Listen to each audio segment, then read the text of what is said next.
By Wearmouth, he threw it out of the pack towards Gerald Betts. Betts has a ping at the goals and is offline, and it goes through for only 1 point. 6-8-44 Hawthorn, Collingwood 8-6-54, so the Magpies with a handy lead of 10 points, some 22 minutes into the very vital third quarter. Kennedy knocked away by Scott. O'Halloran does likewise, knocks it further. Byrne looking for more, finds him, grabbed by 3 of them, able to Picken. Picken's kick towards half forward, or Banks got up high from behind, couldn't take the mark. Tucked through the pack. Comes out of the pack with the ball. 2 Hawthorn players collide. He should have played that to Henry if he played it to Austin before, surely. Back up towards the half forward line now. Tuck tries to go through. Didn't take the ball with him. Well, it's got to be a ball up here, I think, and umpire Bill Della comes in and decides to do just that at the Collingwood centre half forward position. Magpies looking pretty good so far in the third quarter, and they've regained their composure with that goal by Austin. Austin and Moore, they both missed that one, like the dance of the dying swans. That's over the boundary line on the full. Penalty free kick will go Hawthorn's way, and it will be taken, it looks like, by Ali de Wald down there on the half-back flank. In fact, he's a little bit more towards the back pocket, actually. The Hawthorn back pocket player has gone for a pass up towards the centre of the ground now. Intended for Leon Rice. Breaking away was Moore. Gets caught. Well, 2 Hawthorn players collided there. Gives the chance to Valley to come out of the pack with the ball. Polkinghorn grabbed. And once again it's going to be a ball up. Both sides tackling hard. Plenty of mistakes being made. And subsequently the ball not making too much distance. In the ruck for Hawthorn, it's Terry Moore. In the ruck for Collingwood, Peter Moore. Peter Moore wins out. Deep here to Domenico. A funny-looking kick if ever we saw one. Murnane tries to go through the pack. Price tackles well. It's a free kick to Barry Price for throwing the ball, says the umpire. And Barry Price to take the free kick for the Magpies at centre half forward. A veteran in the Magpie team. Back with the Collingwood side this year. And it's nice to see him back in Victoria. Austin in front. Knocked away by Moore. Again, a very scrambly passage of play, and the umpire again decides to come in and ball it up. They're not getting far, Luke.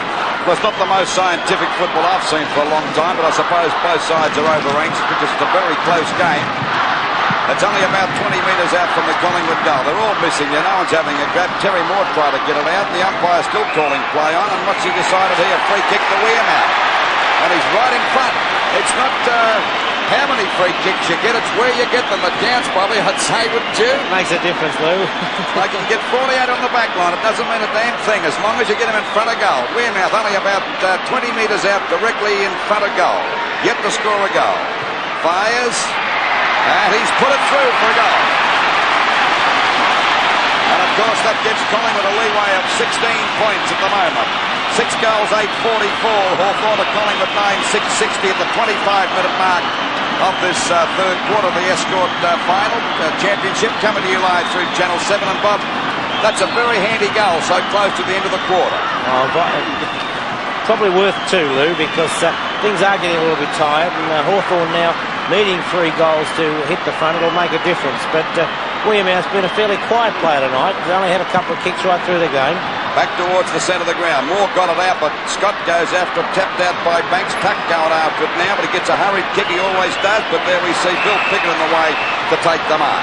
Well, that's where Hawthorn, I think, are falling down when Scott comes into the ruck and Pickett's all on his own at centre half back. He doesn't get back to centre half forward quickly enough, and the number of times that they've had nobody on the forward line once they've got the ball there, Collingwood have continually sent them back. Good play by Byrne that time. A beautiful hand pass over to Billy Pickett, who drives the ball up towards Moore and Austin. Punched out by Austin. Grabbed by was a free kick to Moore. Even though it's not scientific football, I think you'll agree that it's very exciting football. It's tough, tenacious football by both these sides. Neither side giving it at the moment. The ball comes out towards the wing position.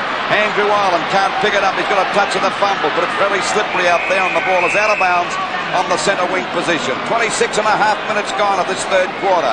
9-6-60 Collingwood to Hawthorn, 6-4-44. Moore and Moore. I think Peter Moore got that one down. It comes now. Pushed out by Worthington. Going after it is Turner. He can't get it out properly. They're all, Andrew Ireland has a hurried kick back towards the wing position again. They're all flying. No one can take the mark. Sure fumbles. Now it's Scotty's grab. Holding the ball against him.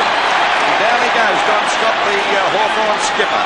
Of course, not the most popular guy with the crowd here, particularly 90% of them being Collingwood supporters, Peter. I think Scotty would be urged on more by boos than cheers, Lou. I don't mean B-O-O-Z-E either. It goes towards the half-forward line. That kick, it's another mark for Collingwood, taken by Dennis Banks. He's played pretty well tonight for Collingwood too. I see in the hands of the trainer's Eve back there. Seems to be okay, though. Towards half-forward, and that's a mark. Brought in by, looks like Johnston, is it? Brewer. He must have popped one.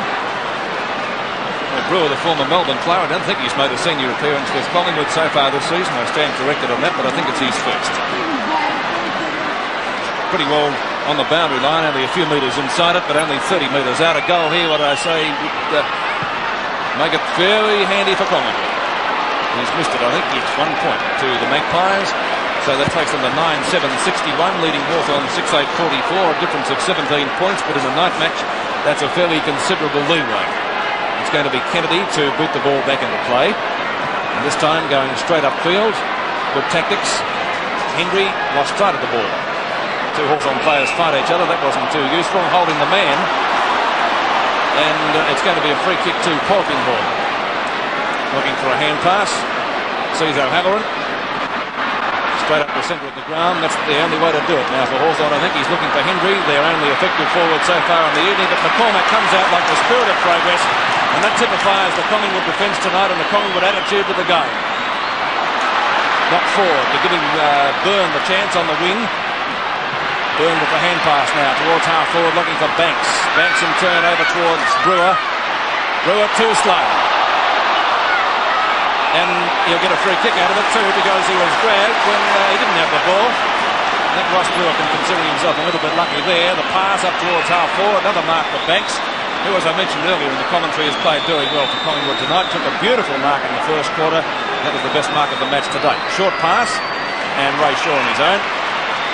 Marked some 40 metres out from goal. Hawthorn looking a little bit ragged at the moment as Collingwood drive home their advantage towards their first premiership since 1958. Shaw's gone for another pass, another player on his own, and that one, oh, Anderson missed a centre. Shaw actually could have kicked that, and it's going to be a free kick to Hawthorn for a trip, and the recipient of the free is Kevin Ablett. Ablett goes for another short pass, this time towards Leon Rice. Rice taking the mark and plays on. That's all Hawthorn there as Hendry takes the mark in the centre field area. As the siren goes for three-quarter time with the Magpies a very handy lead of 17 points, 6-8-44 to 9-7-61. I notice all the Collingwood players with the black around their face, and yet I can't really spot one Hawthorn player that's got it. I'll tell you what too, Bob, that Peter Moore's played a pretty good game too in the ruck. He's got quite a few vital knockouts when it's been called upon, particularly at the start of that last quarter, wasn't it? He's got most of the knockouts, and I think Terry Moore has been the best of the Hawthorn ruckman. I'd agree. He's played pretty well, Terry Moore. One of the best games I've seen him put in for Hawthorn since crossing to North Melbourne. Collingwood lead by 17 points going into the final quarter. Knocked down by Peter Moore, looking for Wearmouth. O'Halloran knocks it back over the centre line for Hawthorn. A chance for them here to break away. That's Wilkinson. Seems to have been moved up a little bit further towards the centre. Worthington, always a good defender for Collingwood. His kick towards the centre wing position. Wearmouth knocks it away from Ablett, but he's given away a free kick. And Kevin Ablett will take that free kick for Hawthorn on the centre wing position. Hawthorn leading 3 goals to put them in front. They trail by 17 points. Hendry, their most effective forward. That was a good tackle. Coming out of the pack is Picken, and he's got a free kick this time for the Magpies. Gives it over towards Ireland. Wearmouth breaking away well.